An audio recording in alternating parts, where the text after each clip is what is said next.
మోత్పల్లి నరసింహులు గారు ఆలేరు ఎమ్మెల్యేగా 5 సార్లు 6 సార్లు 7 సార్లు నేను చిన్న ఉన్నప్పటి నుంచి మీరే ఉన్నారు. అది నా బా టైగర్ నిజంగా కూడా మాజీ మంత్రిగా పనిచేసిండు.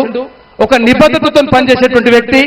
ఎవరైనా సరే పోరాబాయ్ లెక్క అంటే లెక్కనే ఉంటది, బరాబర్ ఇట్లనే ఉంటదని చెప్పేసి కరాఖండిగా చెప్పేటువంటి వ్యక్తి.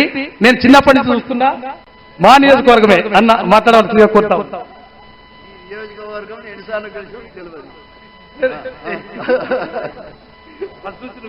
అదే అంటే వేదిక మీద ఉన్నటువంటి పెద్దలందరికీ, ముఖ్యంగా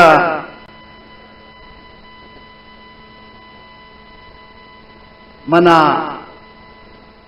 నాయకుడు అగ్రవర్ణాల గుండెల్లో నిద్రపోతున్నానని పోతానని చెప్తున్న మల్లన్న గారు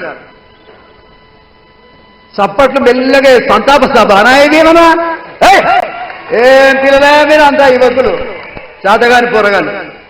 అందుకు కాబట్టే పెత్తందారులను మన నెత్తి మీద ఎక్కి ఊరేగుతున్నారు. మనమేమో ఎల్లెలకడ పడుతున్నామే మనము.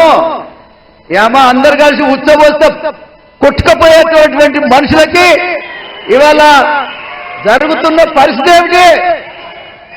ఏంటి అసలు? నేను చూస్తా ఉన్నా మిమ్మల్ని అందరినీ కూడా. మల్లన్నకున్నటువంటి ఆవేశం మరి దాన్ని తోడు చేసుకొని ముందుకు పోవాల్సిన అవసరం ఉందా లేదా? సభ్యులమే ఉందా లేదా? సోదరులారా, శభాషరా లింగ అంటే నొగ మీద వేసుకొని సచ్చే జాతి మనది. బడుగు బలహీన వర్గాలని ఉపయోగించుకొని రాజ్యాధికారం చేస్తేనే కదా వాళ్ళు ఇట్లిస్తున్నారు, మనం ఇట్లా పుచ్చుకుంటున్నాం.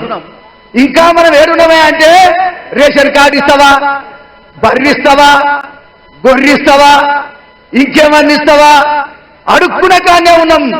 బిచ్చగాళ్ళలాగా బతుకుతున్నాం తప్ప ఈ దేశంలో ఇవ్వగలిగిన వాళ్ళం మనమయ్యా. అంబేద్కర్ ఇచ్చినటువంటి ఓటు నిన్న మొన్నటి దాకా కేసీఆర్ ఉండే, ఇవాళ రేవంత్ రెడ్డి ఉన్నాడు, రేపు మల్లన్న కావచ్చు.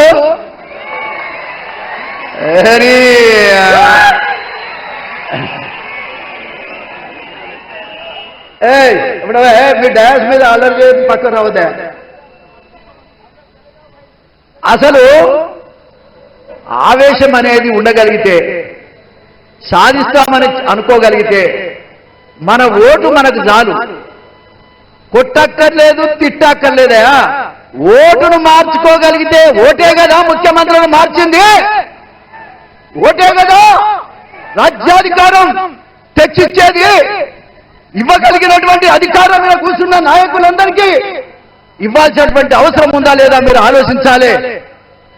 బడుగు బలహీన వర్గాలు ఎస్సీలు ఒక్క తాటి మీద కనుక ఉండగలిగితే రాజ్యాధికారం మనదే.